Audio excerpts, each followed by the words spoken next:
الحمد لله رب العالمين، والصلاة والسلام على أطهر خلق الله أجمعين سيدنا محمد صلى الله عليه وسلم. طبتم وطاب لقاؤكم وتبوأتم من جنة الله منزلا. رؤية الدجاج النيء في المنام علامة على كثرة الهموم والأحزان والاكتئاب في الحياة، والله عز وجل أعلى وأعلم.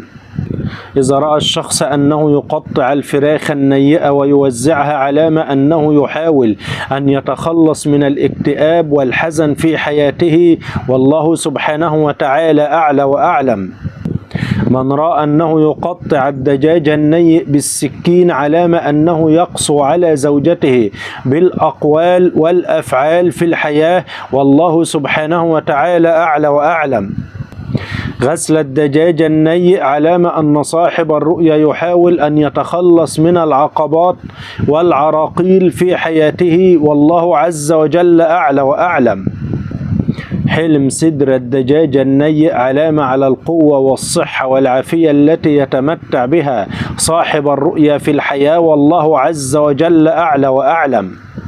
أما إذا رأى الشخص أنه يوزع صدر الدجاج النيء علامة أنه سوف يوزع على أولاده مال في الواقع بينهم، والله عز وجل أعلى وأعلم.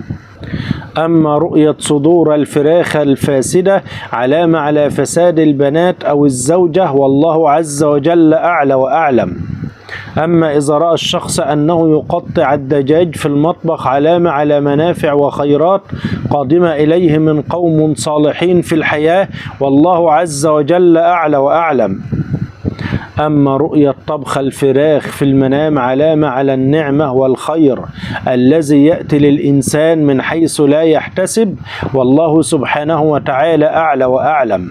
أكل الدجاج في المنام علامة على رزق يأتي للإنسان من مصدر حلال، والله عز وجل أعلى وأعلم. رؤية أكل فخذ الدجاج علامة على السعادة في المعيشة في حياة صاحب الرؤيا الأيام القادمة، والله عز وجل أعلى وأعلم. إذا رأت البنت العزباء أنها تأكل لحم الدجاج الطازج علامة على الزواج القريب لها، والله سبحانه وتعالى أعلى وأعلم. طبخ لحم الدجاج في المنام علامة على الدخول في مشروع جديد سينجح بإذن الله إن كان هذا الدجاج كان صالحا، والله عز وجل أعلى وأعلم. قال النبي صلى الله عليه وسلم: من قرأ آية الكرسي دبر كل صلاة مكتوبة لم يمنعه من دخول الجنة إلا أن يموت. صحيح الإمام أبو داود والألباني. وقال صلى الله عليه وسلم: من صلى البردين دخل الجنة.